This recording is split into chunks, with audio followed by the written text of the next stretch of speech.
Co-powered by Techno.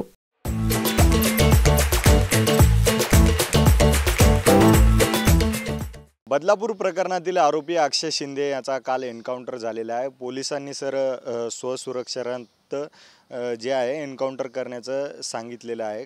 कसं बघताय या घटनेकडे? घटनेकडे पाहण्यासाठी काय फार मोठी दृष्टी पाहिजे अशातला भाग नाही। प्रकार संशयास्पद आहे।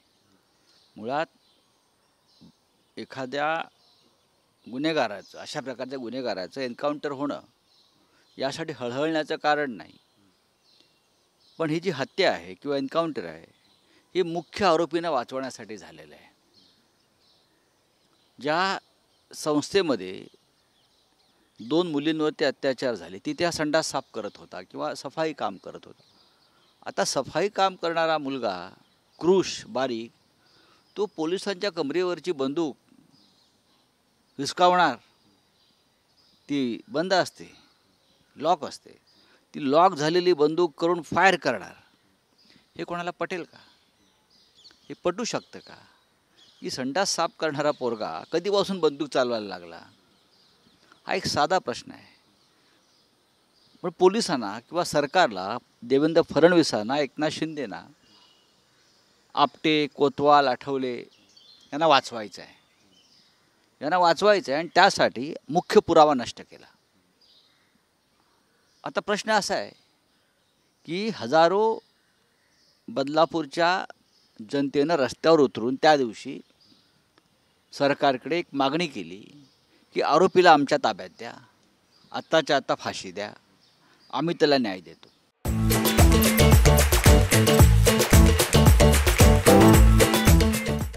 मंत्र्यांना पिटाळून लावलं, अधिकाऱ्यांना येऊ दिलं नाही, म्हणजे जनता एवढी संतप्त होती। ही लोकभावना आहे की आमच्या हातात आरोपी द्या, आम्ही न्याय करतो। तेव्हा दुसऱ्या दिवशी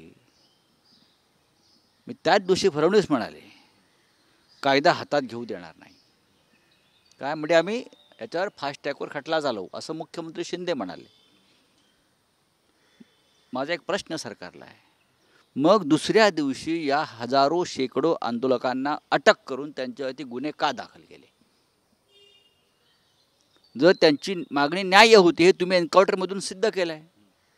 तुम्ही काय कोर्टात खटला चालवला नाहीत, तुम्ही त्याची हत्या केलीत किंवा त्याचं एन्काउंटर केलं, काही कारणं असतील, मग शेकडो आंदोलकांवरती तुम्ही गुन्हे दाखल करून त्यांच्या घरात घुसून त्यांची धिंड काढलीत।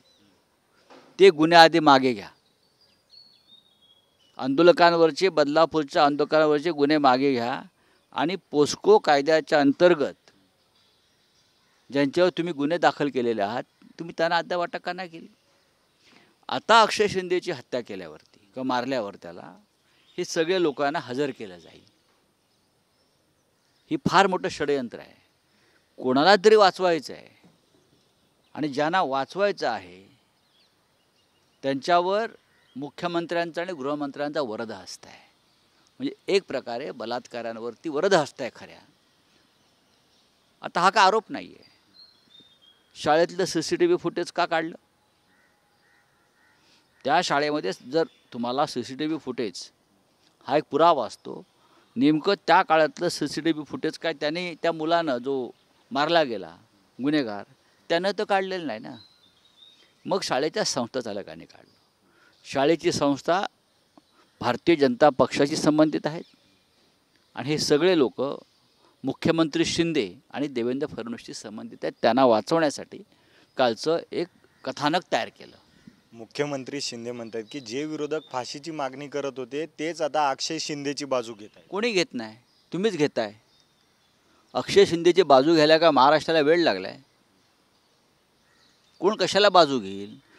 जर तुम्ही अक्षय शिंदेचं एन्काउंटर केलं आहे ना, मग शेकडो आंदोलकांवरती जे गुन्हे दाखल केले ते मागे घ्या असं मी म्हणतो आहे। कारण आंदोलकांची तीच मागणी होती ना, झटपट न्याय करा, तो तुम्ही केला असं म्हणताय ना। आणि अगदीच तुम्हाला नीट खोटं बोलता येत नाही।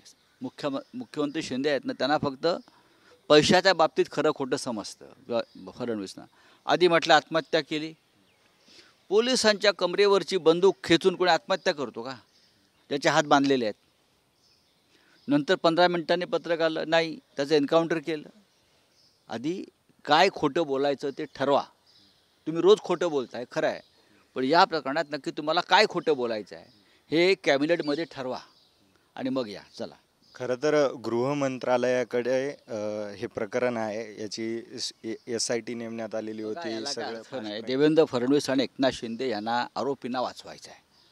त्यासाठी केलेली ही दिवसाढवळ्या केलेला हा खून आहे. त्या खुनाचं संदर्भात म्हणजे बलात्कारांना अशा प्रकारे शिक्षा व्हायला पाहिजे देशभरातल्या. याच्याविषयी काही आमचं दुमत नाही. पण तुम्ही कोणाला तरी वाचवण्यासाठी हा बनाव आणि एक कथानक रचलं. निवडणुकीच्या दृष्टीने याकडे काही बघतात? बघा, महाराष्ट्रामध्ये सध्याचं जे वातावरण आहे, जरांगे पाटलांनी जे काही यांना मिरची लावलेली आहे, खाली आग लावलेली आहे, त्याच्यावरून लोकांचे लक्ष विचलित व्हावं हा सुद्धा एक त्याच्यामध्ये उद्देश आहे. खरं तर जरांगे पाटीलने जे आग लावलेली आहे त्यावरून लक्ष विचलित करण्यासाठी हा प्रकार केलेला आहे, असं खासदार संजय राऊत यांनी बोललेले आहेत. कॅमेरा पर्सन गणेश मोरे सोबत अजय धंजे, TV9 मराठी, मुंबई. को पावर्ड बाय टेक्नो.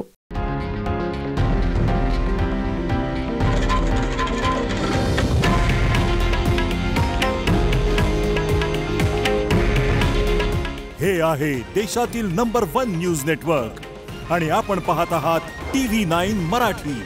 काळजी तुमची, हित महाराष्ट्राचं.